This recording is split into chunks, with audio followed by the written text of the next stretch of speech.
इथे दोन प्रकारची हंगर समजून घेणं इम्पॉर्टंट आहे.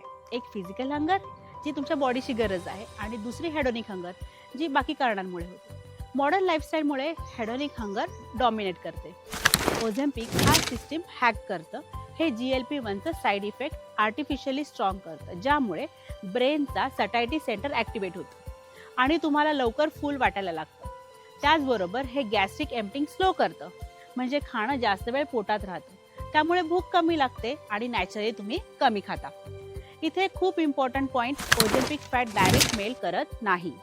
हे मेटाबॉलिझम मॅजिकली बूस्ट करत नाही. हे फक्त तुम्हाला कमी खायला मदत करतं. वेट लॉस होतो कारण कॅलरीज इंटेक कमी होतो, आणि ही गोष्ट समजून घेणं खूप महत्त्वाचं आहे. आता रिझल्ट्सबद्दल बोलूया.